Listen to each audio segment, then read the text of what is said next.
Welcome to the Rosenfeld Review. I'm Lou Rosenfeld. I am joined today by Joy Kendi of Dalberg Design, talking with me all the way from Nairobi.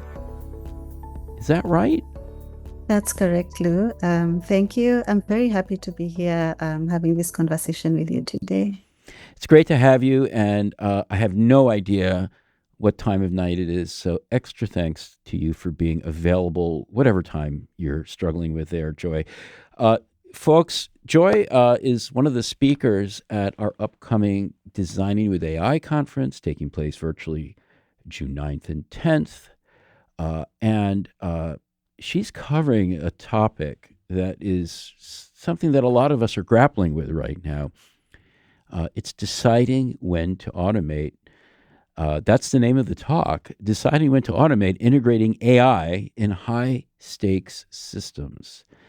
And I know that as designers, we are suddenly confronted with this like unbelievable superpower, Joy. Like we can do things that we couldn't do before, and we could do it quickly and cheaply and powerfully.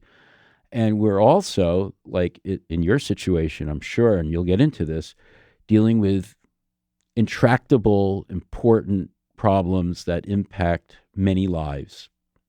And it's tempting to just put those two things together, apply that power, that superpower to those problems without necessarily giving it pause. And I'm wondering, first of all, what is a high stakes problem from your perspective? What kind of projects are you working on? And then I think we should talk about how we make that decision about should we as well as could we. By high-stakes systems, I think I'll first explain that context based on the kind of work I do. What I mean by high-stakes systems is contexts where design decisions can affect people's access to critical things. I work in the impact space and the development sector, so the things that usually affect people's access to critical things are things like access to care, access to services, resources, or even opportunities. So in that sense, I'm talking about systems where if something goes wrong, it's not just a frustrating interface or a poor user experience. Instead, it means someone might be missed, someone might be deprioritized in these systems. I tend to work in public health a lot. So it means that also, for example, a frontline worker might be given the wrong recommendation by a solution, and so on. So when I say high-stakes systems, I mean systems where the design choices carry very real consequences beyond the typical interface or screen that a lot of designers are used to. How did you find yourself working in these kinds of high stakes contexts? Did it just sort of happen? I'm kind of interested a little bit in your backstory that got you to this point. Right. When I reflect on my design journey and how I came into design, it was actually through technology. My background is in software engineering. I studied computer science and naturally then became a software developer. And I feel like that's relevant years later, given the conversations that are happening today around AI. My first role then actually was in an international development organization, developing open source tools for nonprofits working in the social impact sector. I think during that process of building these tools, I found myself really interested in who was on the other side of the tools that I was developing. So asking myself what they were trying to do, where they were struggling, and so on. Interestingly enough, I know a lot of software developers are usually just on their computer screen, but I fortunately had the opportunity to support some of those users directly. And I found that this is something that I really enjoyed, and it helped me understand that beyond building tools, there's another part of the work that involves understanding their realities. So I think that became a bridge for me to transition from technology to product and then to human-centered design, which is what I practice. So I think I've always worked at the intersection of technology and people, and human-centered design is what gave that instinct a language and a practice. So just based on that, getting into the development sector and interacting with the kinds of organizations that I did gain interest. But as you mentioned during the beginning of this podcast, I am based in Nairobi, and that means I live and work in a low and middle income context where many of the development challenges are not abstract. They are things that I encounter and see every day in the health systems, in the education systems, or in just how people access different public services. So I think for me, that is how I have ended up coming to this space where it was a mix of my environment, but also, funny enough, my early career began in these same spaces. So interesting. Like there are, if I understand what you're saying, you're seeing high stakes situations in pretty much everyday life. Is that that's probably true for us all, but maybe we don't always notice. Like, maybe there's a lot going on around us that's maybe just beneath the surface. Like there's a facade in place that society uses just to function on a day-to-day basis, but it sounds like you're able to maybe look beyond the facade and see like really some of the essential problems that as a designer, as someone who's human-centered, you can solve. Is that a fair way to describe maybe how you're looking at things? Like you're going beyond the sort of everyday facade and you're seeing things that truly are high stakes. Yeah, and I think we all have our definition of what high stakes is. It could be things that you're exposed to, like when I talk about public health, it feels like something quite dire. But I think we were chatting about this earlier when you talked about e-commerce. Even that could be high stakes. If you're thinking about purchasing something on a website or online, it doesn't feel like it is going to change your life completely, but making those mistakes on a platform like that could mean that you're losing trust with a customer, for example. And so even just, for example, purchasing the wrong thing or having a bad experience on the website might mean you lose a customer. And that may trickle down to this organization eventually even losing the business or no longer continuing to be in business. So I think we all have our definition of what high stakes is. For me, it's just that I have worked in the development and impact sector. So it feels like some of the design decisions that we make there have real consequences around how products and services are accessed and used. Well, we're going to take a quick break, but after that, I think it would be great to dig into some of the work you're actually doing that is high stakes. And let's get back to how AI and automation in general can or should or maybe shouldn't be applied. Everyone, you're listening to the Rosenfeld Review. We're talking with Joy Kendi, and we'll be right back. I'm going to give you 5 reasons you should be using the Rosenverse. First one, where else are you going to find 100 events that you can attend for free every year, 2 a week, about product management, product design, and UX design, plus a highly engaged Slack-based community of over 13,000 of your peers. What else are you going to find in the Rosenverse? You'll find hundreds and hundreds of recordings of conference presentations and community session recordings, all in one place from a single search browse interface. And behind those hundreds of recordings are hundreds of experts, people who have advanced the field, people who are your peers who are doing interesting new things, all in one place. Why else should you use the Rosenverse? We've been advancing the field of UX since 2005. You're going to find the most advanced content on such topics as design operations and program management, UX research, and a host of other topics from climate UX to civic design to how designers can work better in product organizations. Lastly, you've been trusting our content since we started back in 2005. Whether it's our books, our conferences, our community sessions, well, we think you're going to trust the way we've brought those all together so that you can spend less time searching and browsing and more time learning and benefiting.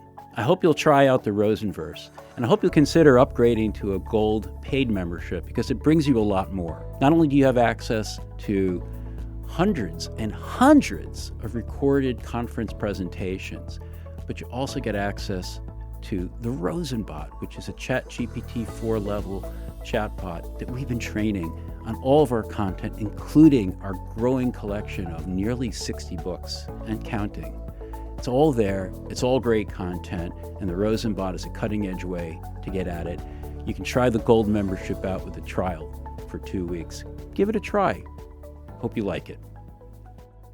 Welcome back to the Rosenfeld Review. We're talking with Joy Kendi of Dalberg Design. Joy is one of the speakers at Designing with AI 2026, our virtual conference coming up June 9th and 10th, where she's going to be talking about automation in high-stakes systems. So, Joy, let's get into what kind of high-stakes systems you're working with right now. Can you give us an example from the work you're doing at Dalberg? Surely.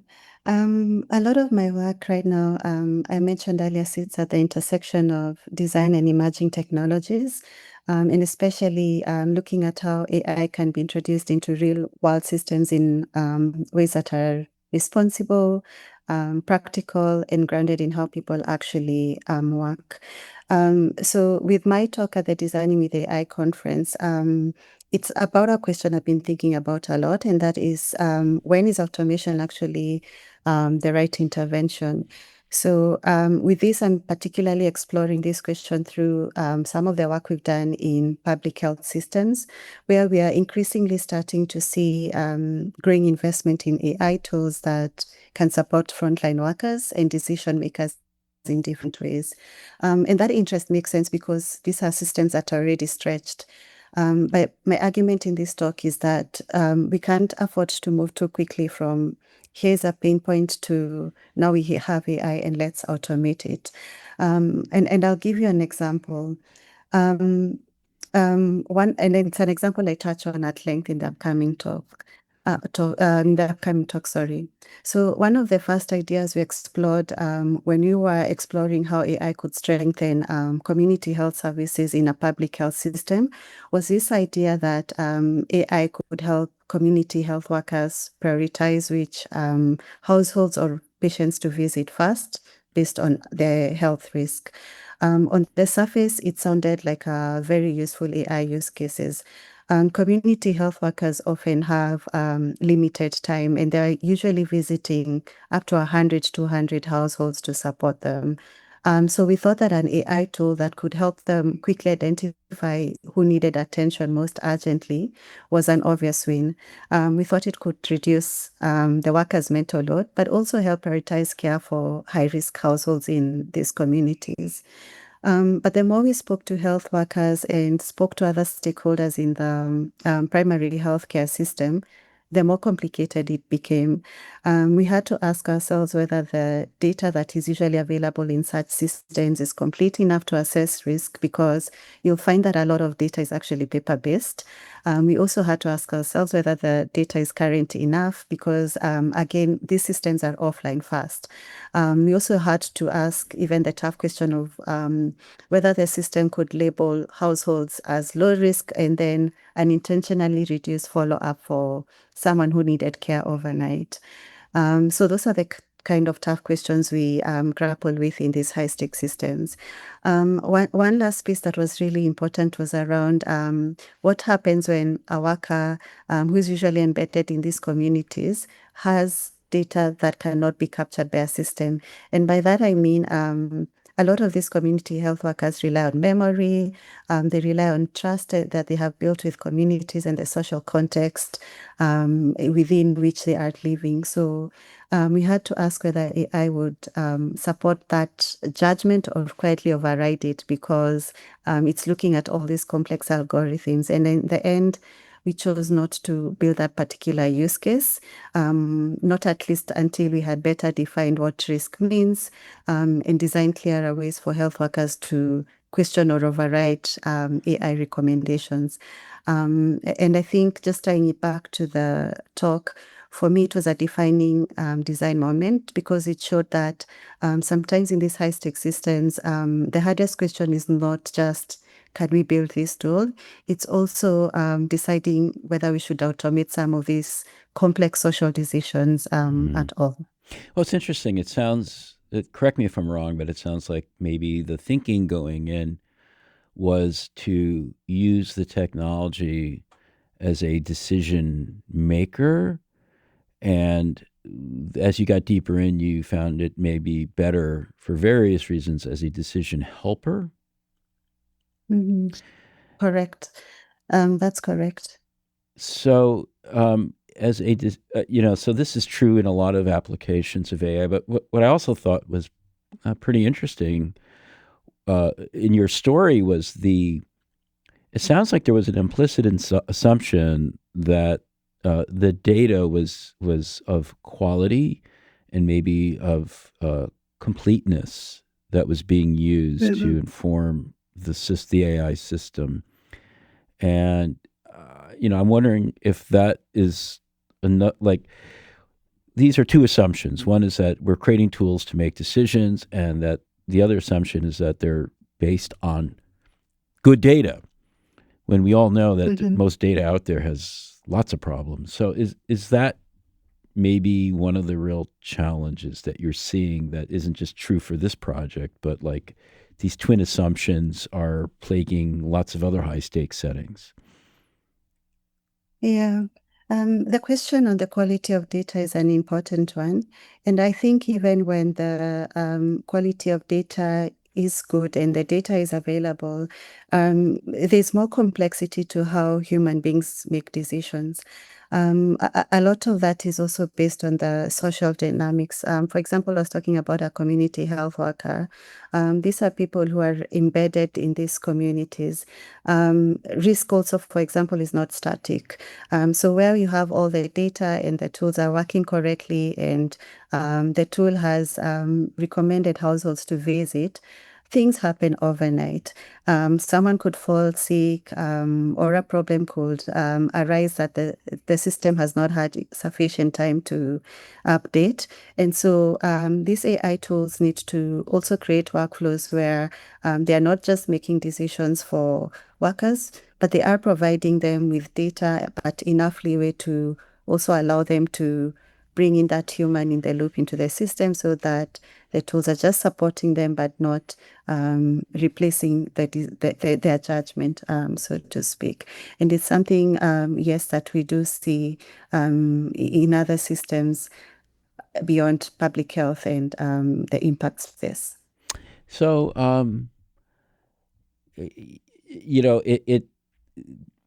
it's just so interesting to really frame this should we question about should we automate against such high stakes backgrounds. And we've all been subject over the years to all kinds of advice that we should do things like think of mobile first, think of accessibility first. In a way, maybe the thing for this day and age of like intense AI-driven automation is should we let's think about high stakes situations first, and if you can work through those where lives are really at stake in many cases, that can help designers understand how to use these tools in any setting, even the non-high stakes setting. So I think you're really onto something. I'm so happy that you're doing this work, and also, of course, that you're going to be sharing it at the conference. If you had one word even of advice to give to other people who are trying to do human-centric work and asking the question of should we automate in high-stakes situations, what's your one piece of advice? Um, I I think for designers especially, our role is expanding in the age of AI. We are not designing interfaces anymore, but I feel like our role is moving further upstream in the AI work. So traditionally, where we've been brought in, for example, once a product direction has been defined to do things like improve usability or test experiences, that is now changing, especially in high stake systems, to come in earlier. And by that, I mean, we are now, for example, helping shape boundaries around where AI should come in or not. We are also helping to shape trust. We are also helping to shape logic around the conditions under which AI enters decision making.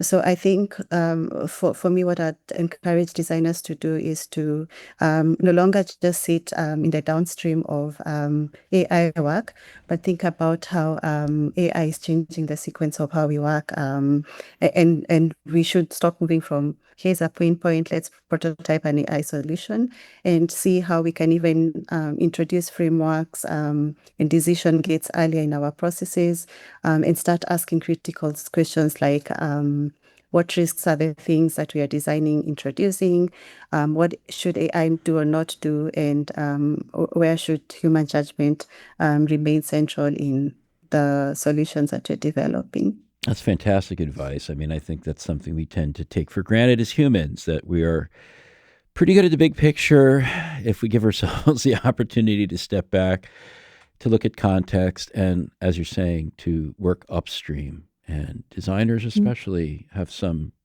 unbelievable superpowers that, again, we take for granted. So thanks for that advice, Joy. And thanks for joining us today. But before we let you go, you knew this is coming. We have to know, what gift did you bring for our listeners? Yeah. Um, so one of the things I've been enjoying lately is stepping away from my screen. Again, with AI and with the type of work you're doing, we are constantly talking to devices. And I've noticed that is actually affecting my attention span. So one of the things I've been encouraging people around me to do is step away from the screen and take a little walk outside, whether it's to make a coffee or to stretch. But even more so, one of the things I've really been enjoying lately is just being out in the mountains, having fresh air and taking hikes. So in Nairobi, we have these hiking communities that are organized by different groups.